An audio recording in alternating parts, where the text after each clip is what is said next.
Salut à tous et bienvenue sur la chaîne. Aujourd'hui, on va parler d'une histoire vraie qui a complètement bouleversé ma vision des choses. C'est l'histoire de John, un vétéran de l'armée, et de Adel, un restaurateur musulman. Leur rencontre a commencé de la pire des manières, mais s'est terminée d'une façon que personne n'aurait pu imaginer.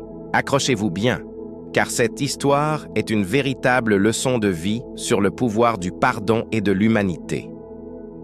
John vivait une période très sombre de sa vie. Vétéran, il luttait contre un trouble de stress post-traumatique sévère. Chaque jour était un combat. Les souvenirs de la guerre le hantaient et sa colère, sa frustration, il les projetait sur le monde extérieur. Il voyait des ennemis partout et malheureusement, il avait développé des préjugés tenaces, notamment envers les personnes de confession musulmane. Pour lui, c'était un raccourci facile pour expliquer ses propres souffrances. Un jour, poussé par sa détresse et ses idées préconçues, John est entré dans le restaurant d'Adel. Il n'était pas là pour manger. Il était là pour déverser sa haine. Il a commencé à crier, à insulter Adel et sa foi, utilisant des mots d'une rare violence. Face à lui, les clients étaient choqués, le personnel était figé. On aurait pu s'attendre à une réaction tout aussi agressive de la part d'Adel, mais il n'en fut rien. Adel a regardé John, non pas avec colère, mais avec une sorte de tristesse. Il a vu au-delà des insultes. Il a vu un homme brisé, un homme qui souffrait terriblement.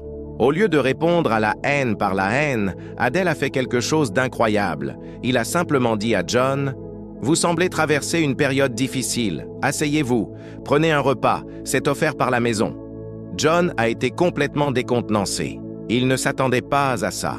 Confus, il s'est assis et a mangé en silence, sans comprendre ce qui venait de se passer. Cette réaction inattendue, cette main tendue au milieu de sa propre tempête de haine, a planté une petite graine dans son esprit.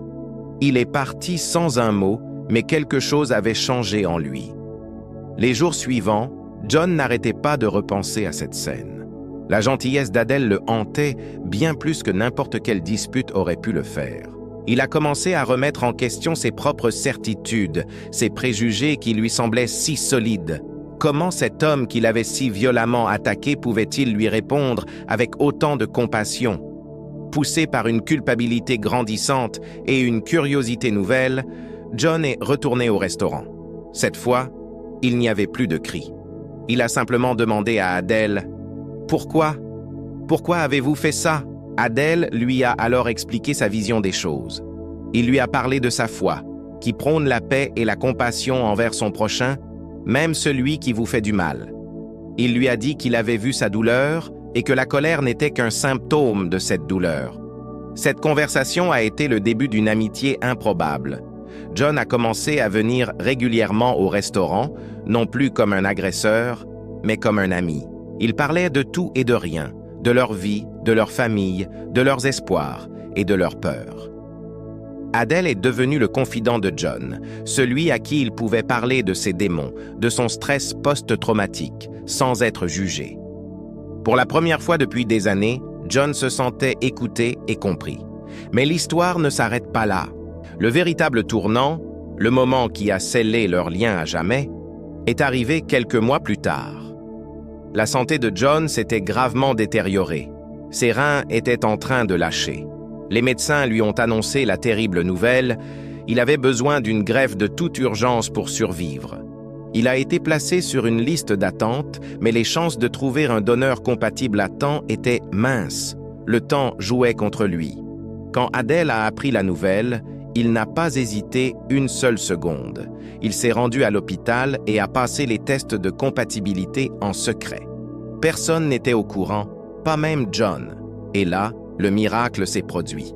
Contre toute attente, Adel était un donneur parfaitement compatible. C'était une chance sur des dizaines de milliers. Imaginez la scène. John est sur son lit d'hôpital, résigné, pensant que sa fin est proche.